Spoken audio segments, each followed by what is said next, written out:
নমস্কার, কেমন আছো সবাই? আবারও জীবনের ওঠা পড়ার নতুন দিনের নতুন একটা ব্লগ ভিডিও নিয়ে চলে এলাম তোমাদের সামনে।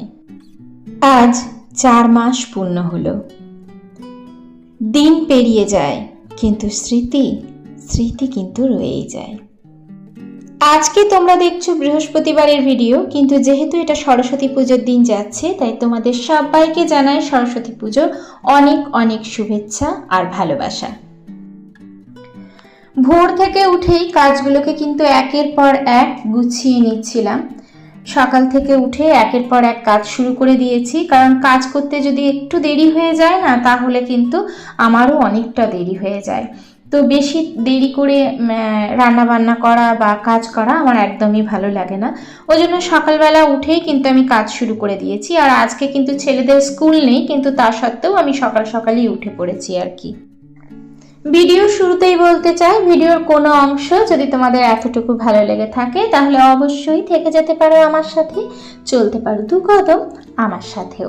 যদি কেউ নতুন বন্ধু এসে থাকো, অবশ্যই চ্যানেলটাকে সাবস্ক্রাইব করে আমার পাশে থেকো, আর লাইক দিয়ে দিও, সাথে কিন্তু হাইপ বাটনটাকেও ক্লিক করো। চলো সঙ্গে থাকো, দেখতে থাকো। তো দেখো, আমি কিন্তু বাসি ঘরটাই পরিষ্কার করে নিচ্ছি। আর বাচ্চাদের কালকে যেহেতু স্কুলে পিকনিক ছিল, ওর জন্য আজকে কিন্তু ওদের ছুটি দিয়েছে, তাই ওরা কিন্তু ঘুমোচ্ছে। আর বাচ্চারা দেখবে ঘুমিয়ে থাকতে থাকতে যদি কাজগুলো শুরু করা যায় না, অনেকটা কাজ এগিয়ে যায়।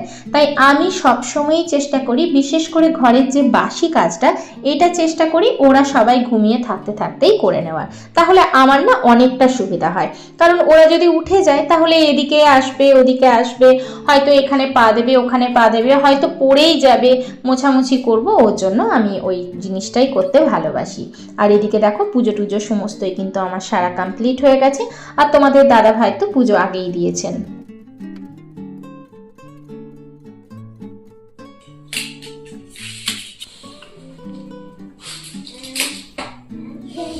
আগে পুজোটা করতে চলে গিয়েছিলাম, স্নান করে পুজোটা দিয়ে নিলে একটা নিশ্চিন্ত। তবে হ্যাঁ, এই পুজো বৃহস্পতিবারে পুজো দিতে না অনেকটা দেরি হয়ে যায়। আর খিদে পেয়ে গেছে।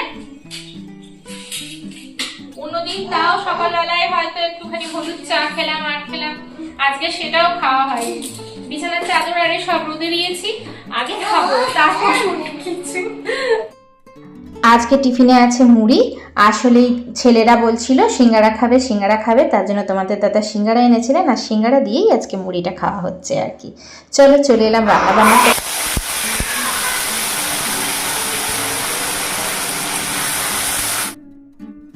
একটু মেথি শাক ছিল, তো মেথি শাকটাকেই করে নিচ্ছি। আজকে না আলু দিয়ে করছি, কারণ মেথি শাকটা কাটার পরে দেখছি যে বেগুন নেই। তো বেগুন নেই, কিছু করারও নেই, যেহেতু ছেলেরা আজকে স্কুল যায়নি, ওর জন্য কিন্তু সকালবেলা বেরোনোও হয়নি। সকালবেলা তোমাদের দাদা যদি একবার বেরোতেন, তাহলে হয়তো সেই এনে দিতেন আর কি বেগুন। যাই হোক, আমি কিন্তু আলু দিয়েই মেথি শাকটা আজকে বানিয়ে নিলাম। আর এদিকে কিন্তু মাশরুম দিয়ে আর ফুলকপি দিয়ে মটর দিয়ে একটা নতুন ধরনের সবজি করছি, চলো তোমাদের সাথে শেয়ার করছি। দেখো, মাশরুমগুলোকে কিন্তু আমি ছোট ছোট করে কেটে নিয়েছি, আর তারপরে একটু নুন হলুদ দিয়ে একটু ভাপিয়ে নিয়েছি। মাশরুম না একটু গরম জলে ভাপিয়ে নিতে হয়, কারণ মাশরুম তো যতই হোক অনেকটা নোংরা লেগে থাকে, তার জন্য কিন্তু গরম জল দিয়ে যদি পরিষ্কার করে নেওয়া হয় তাহলে ভালো। ওর জন্য আমি ফুটন্ত গরম জলে কিন্তু মাশরুমগুলোকে নুন দিয়ে ফুটিয়ে নিয়েছি।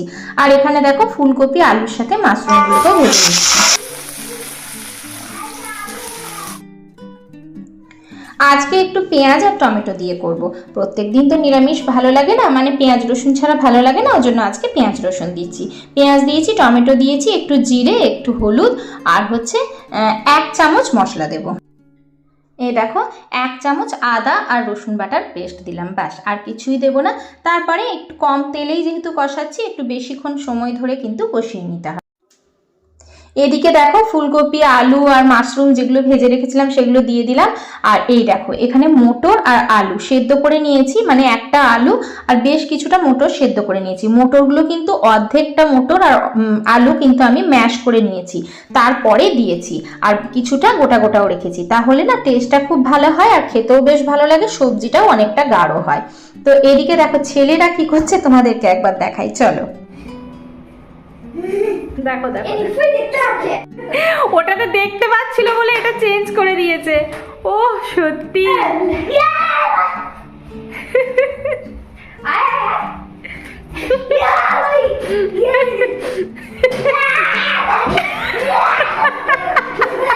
বলছিস আর একটা একটা করে একটা টুপি সেটাকে বিছানায় রাখলি, ওই কি একটা কাপড় নিয়েছিলি চোখ বাঁধার জন্য সেটাকে বিছানায় রাখলি, বিছানাটার কি অবস্থা করছিস বলতো? ওহো ক্যালেন্ডার সেটাও বিছানায়, ভগবান।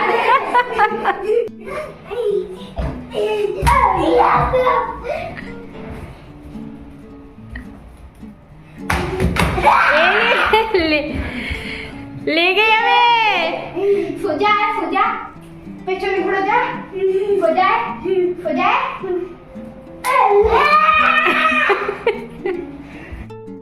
বাচ্চাগুলো আছে তাই ভালো লাগছে, নয়তো কিন্তু ঘরটা আরো ফাঁকা লাগতো আর মনটা আরো বেশি খারাপ লাগতো। যাই হোক, এদিকে কিন্তু বলতে পারো এটা মটরের আর মাশরুম ফুলকপির ঘুগনিও কিন্তু বলতে পারো।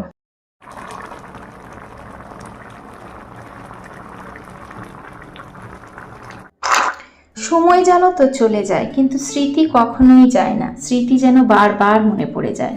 শ্বশুরমশাই চলে গেছেন আমাদের ছেড়ে আর 4 মাস হয়ে গেল। আজকের দিনেই ভোরবেলায় আমরা কিন্তু বেরিয়ে পড়েছিলাম ঘর থেকে। তো যাই হোক, যে দিনটা চলে গেছে সে দিনটা তো আর ফিরে আসবে না। এই যে আজকের থালা হচ্ছে এটা, আজকে একটু পোস্তও বেটেছি। সবাইকে শুভ দুপুর। খাওয়া দাওয়া তো হয়েই গেছে, বড় বেটু গেল আর কি, তো বড় ছেলে আর কি খেলতে গেল।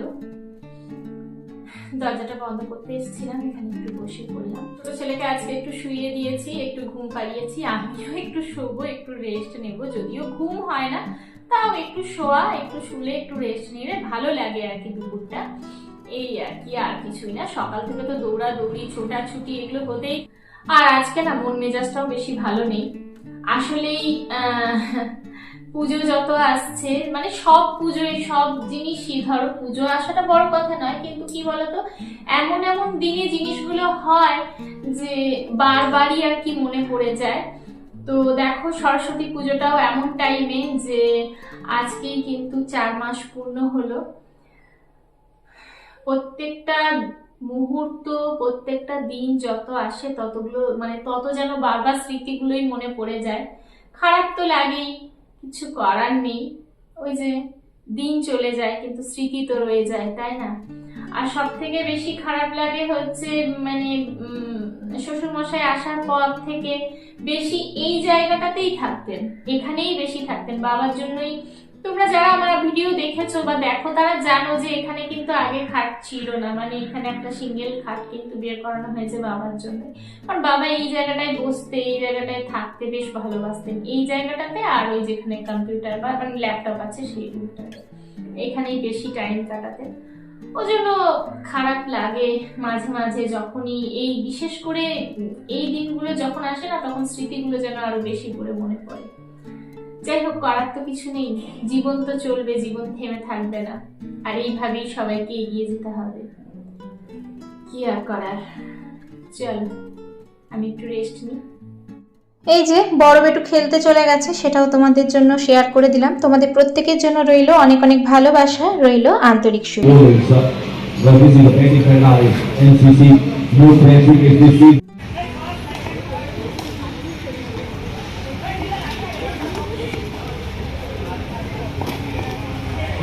ভগবানের কাছে প্রার্থনা করি তোমরা যেন সকলেই খুব ভালো থেকো, সুস্থ থেকো, নিজের খেয়াল রেখো, পরিবারের খেয়াল রেখো, অবশ্যই নিজের যত্ন নিও। দেখা হচ্ছে পরবর্তীকালে নতুন একটা ভিডিওর সাথে। ভিডিওটা ভালো লাগলে অবশ্যই লাইক, শেয়ার, সাবস্ক্রাইব করে দিও।